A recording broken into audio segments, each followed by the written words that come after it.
I even urinated on my body like twice because I was really scared. On April 19, 2025, which is on Saturday, around 8:41 a.m., the building collapsed while I was inside, and I was rescued around 3:42 a.m., which is the next day, which is Sunday.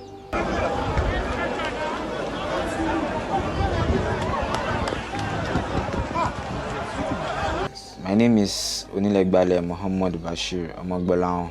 I'm one of the survivors of the building collapse at Ojodu, Lagos State on April 19, 2025. I started working at Equal Rights Restaurant and Bar less than a month.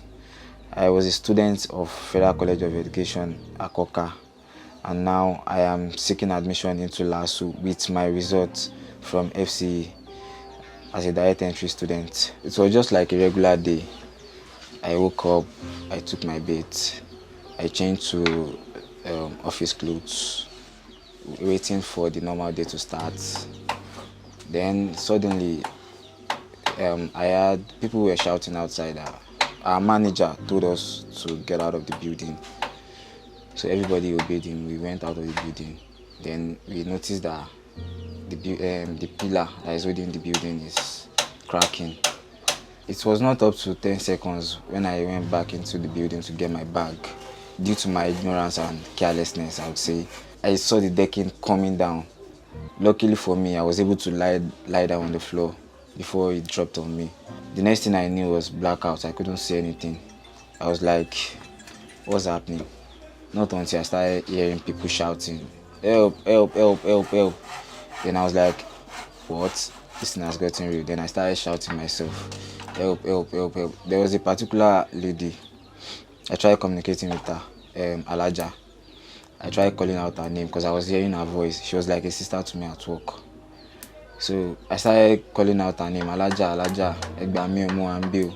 Then she made it known to me that she's also in the same situation that I was. But she told me that she was about to be rescued. So I pleaded with her that, okay, Tabati saving you, Alaja, Ejo, Eba mi sọ fún wọn pé mo wà níbí báyìí, and she promised that she would do so. Maybe 30 minutes later, I could not hear anybody, I could not hear anything. I was just struggling. There were broken bottles on the floor. I was trying to crawl on the broken bottles just to find a way. It got to a point I was hitting my head on the wall just to break the walls and escape myself, but I could not. Later on, people started calling out my name, Gbolahan, Gbolahan, Gbolahan. At first, they could not hear me answering, but when the person came close to me, I shouted at the top of my lungs. Luckily for me, the person heard me. Then it's happened like 4 or 5 times. People coming to me shouting, Gbolahan. I don't know, it might be because they are trying to check maybe I'm still breathing or something like that. But to me, it was something hard for me because it made me cry. Like I gave up. It got to a time, one of my shoes, I used it as pillow. I put my head on it, trying to sleep.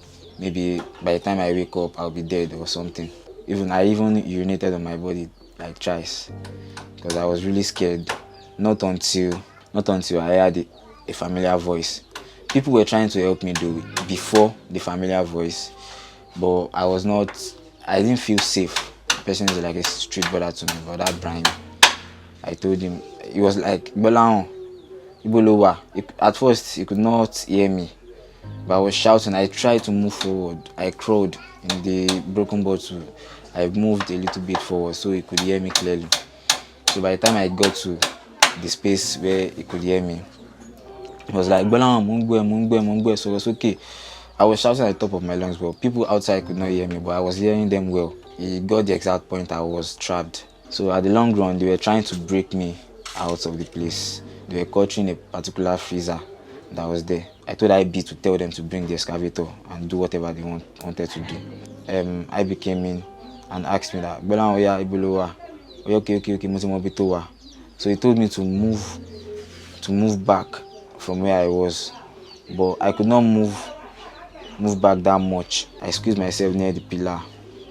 Then I started hearing the sound of the excavator breaking another hole for me. But immediately the excavator broke another hole, IB and others, Bolaji, they brought a tool. They cut down the iron. I was seeing them, because so I crawled out. So they held my hand, they pulled me up. I was happy. I shouted, I cried. I even hugged my brother IB. Immediately I looked up, I saw so many people. I was like, who are these people? Where are they from? I didn't even care about that. So somebody pulled me up. So I saw my dad, my stepdad. I reached out to him. He hugged me. Then he and many other people, they escorted me to the ambulance.